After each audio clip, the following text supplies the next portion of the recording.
مجھے پسند ہے یہ کوٹ. اشفاق احمد رحمہ اللہ ماشاءاللہ بہت بڑے ادیب گزرے ہیں. وہ کہتے ہیں کہ کبھی بھی کسی انسان کی طرف سے اپنی ناقدری پر نہ کڑنا.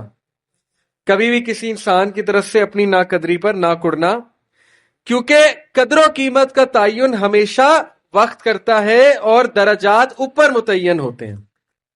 یہ بات یاد رکھیں، درجات اوپر متعین ہوتے ہیں. اگر انسانی رویوں میں الجھو گے تو زندگی بھر الجھ کر رہ جاؤ گے.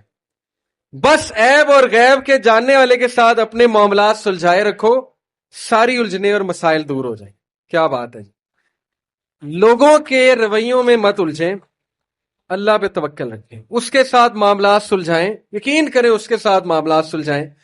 ایک شخص امام غزالی کے پاس آیا، اس نے کہا جی مجھے یہ مسئلہ ہے. انہوں نے کہا استغفار کر. بڑا حیران ہوا، کہتا ہے میں آپ کو مسئلہ بتا رہا ہوں، آپ کہہ رہے استغفار. کہتے استغفار کر.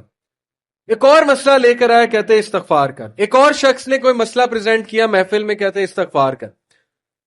تو بعد میں ایک ان کے دوست سے پوچھا کہ ہر بندے کو استغفار، اس کا مسئلہ اور ہے، اس کا مسئلہ اور ہے، اس کا مسئلہ اور ہے. تو کہتے تم نے سورہ نو نہیں پڑھی؟ حضرت نو کیا کہتے ہیں اپنی قوم کو کہ استغفار کرو، اللہ اولاد دے گا، اللہ جو ہے وہ مال دے گا، اللہ تعالیٰ رزق دے گا، اللہ تعالیٰ کھیت دے گا، باغات دے گا، بارش برسائے گا. ہر مسئلے کا حل تو استغفار ہے. تو میں نے سب کو استغفار کہا، تو اس لیے استغفار اللہ کے ساتھ معاملہ. لوگ دکھ دیں گے آپ کو. ہمارے نبی سے زیادہ دکھ کس کو دیا ہے لوگوں نے؟ جب نبی کو لوگ دکھ دے سکتے ہیں تو ہم کون ہیں؟ جب بہترین انسان کو، سچے ترین انسان کو دکھ دیا جا سکتا ہے تو ہماری کیا اوقات ہے؟ ہمیں بھی لوگ دکھ دیں گے، اپنے بھی دکھ دیں گے، کولیگ سے بھی ہو سکتا ہے دکھ ہو، بہت سے لوگ دکھ دیں گے. لیکن دکھ جو ہے یہ نبیوں کی میراث ہے، یاد رکھیں. اگر دکھ اور غم بری بات ہوتی تو نبیوں کو کبھی نہ ہوتا. یہ بات یاد رکھیں. ہر نبی غم سے گزرا، ہر نبی غم سے گزرا، ہر نبی مشکل سے گزرا. اس سے گھبرانا نہیں آپ نے. یہ اللہ درجات بلند کرتا ہے آپ کے. ہم سے بڑے گناہ ہوتے ہیں، پھر اللہ تعالیٰ جو ہے وہ ان کا کفارہ یہیں پہ دلوا دیتا ہے مختلف طریقوں سے. مشکلات آتی ہیں، ٹیسٹ اور ٹرائلز آتے ہیں، بڑا کچھ آتا ہے، لیکن قیامت والے دن وہ شخص کلین سلیٹ کی طرح آتا ہے. حدیث میں آتا ہے کہ قیامت والے دن کچھ لوگ بالکل کلین آئیں گے، ان کا اعمال نامہ صاف ستھرا ہوگا.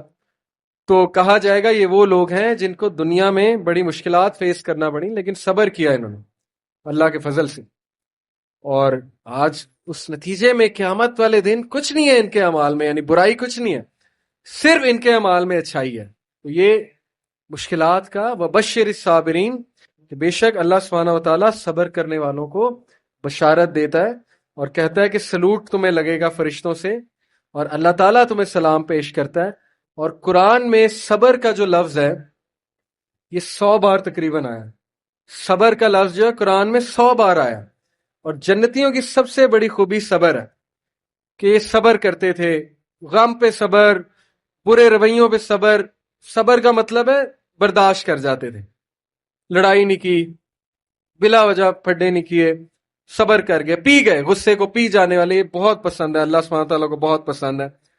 اور آخری جو چیز میں آپ کو دینا چاہتا ہوں، یہ حدیث جب آپ کو کوئی مسئلہ آئے نا، اس کو انشاءاللہ اپنے سامنے رکھنا ہے. بائی دا وے یہ ریکارڈ بھی ہو رہی ہے اور یہ ریکارڈنگ آپ کو دی جائے گی تاکہ انشاءاللہ فیوچر میں آپ کو مدد کریں یہ باتیں. عمر بن العاص ایک بہت ہی جید صحابی گزرے ہیں، مصر کے گورنر ہیں. حضرت عمر کے دور میں مصر کے گورنر تھے.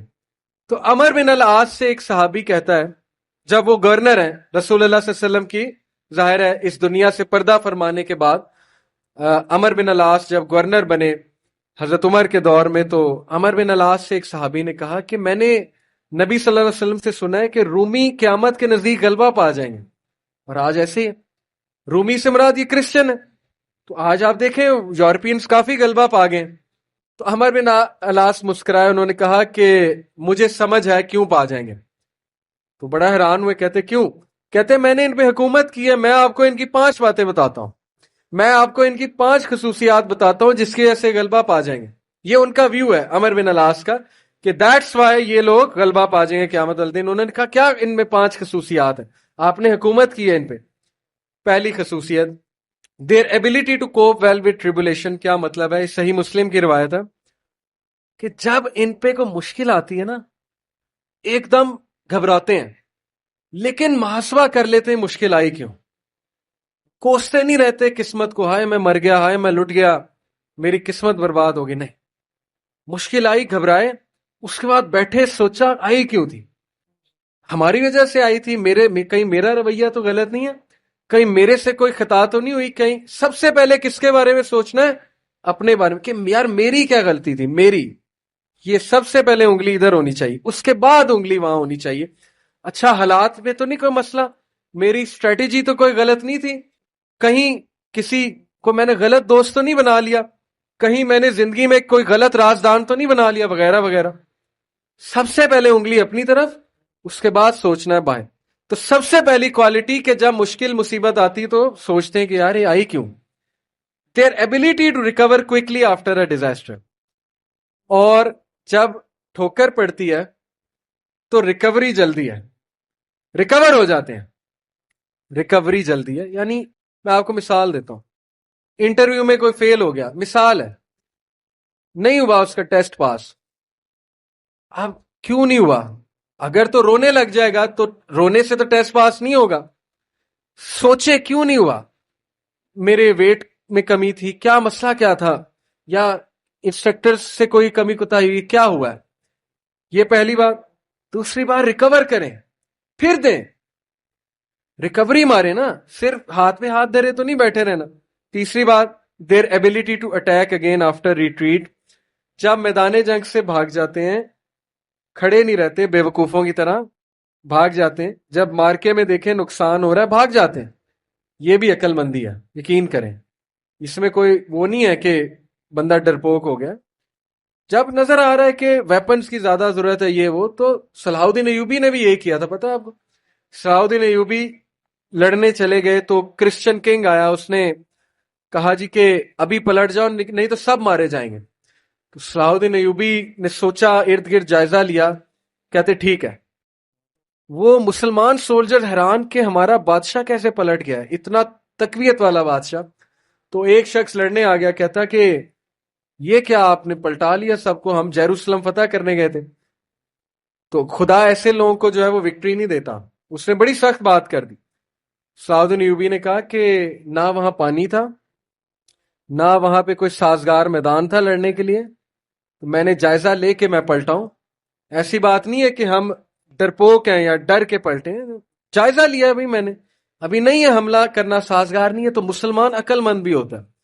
تو یہی بات عمر بن العاص نے کی کہ یہ بھاگ جاتے ہیں لیکن دوبارہ اٹیک کرتے ہیں، یہ نہیں کہ بس بھاگ گئے، لڑنے دوبارہ آئیں گے، ہمت نہیں ہاریں گے، یہ انہوں نے اس ٹائم کے جو رومی تھے ان کی ایک خصوصیت بیان کی۔ آخری دو، دیر ویلفیئر ورک، کہا کہ یہ لوگ خیر کے بڑے کام کرتے ہیں، ویلفیئر بہت، چیریٹی بہت دیتے ہیں، چیریٹی صدقہ خیرات کے بڑے کام کرتے ہیں، یہ ان کی کوالٹی بیان۔ دیکھیں جس قوم میں جو کوالٹیاں بیان کرنی چاہیے، وہ بھی اللہ کے بندے ہیں، اسلام نہیں پہنچا ان تک الگ بات ہے، لیکن اللہ کے بندے ہیں، تو their welfare work.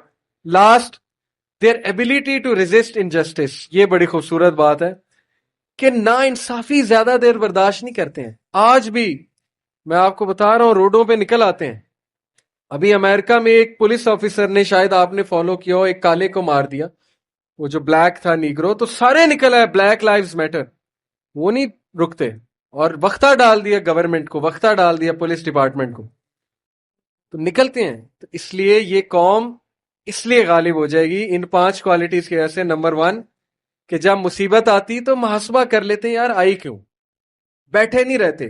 Number 2 recover جلدی کرتے ہیں، ریکوری مارتے ہیں۔ نمبر 3 بھاگتے ہیں تو اٹیک دوبارہ کرتے ہیں، یہ نہیں کہ بس بھاگ گئے، دوبارہ آتے ہیں لڑنے کے لیے۔ نمبر 4 ویلفیئر ورک بہت ہے، تمیزدار، یقین کریں، میرے اپنے دوست کا واقعہ، اس نے اپنے ایک یو کے دوست کے لیے اسکاٹ لینڈ یارڈ جو پولیس ہے وہاں کی، اس کو پاکستان سے کال کی اور کہا کہ میرے دوست کو یہ مسئلہ ہے، پاکستان سے کال، اور پولیس پہنچ گئی،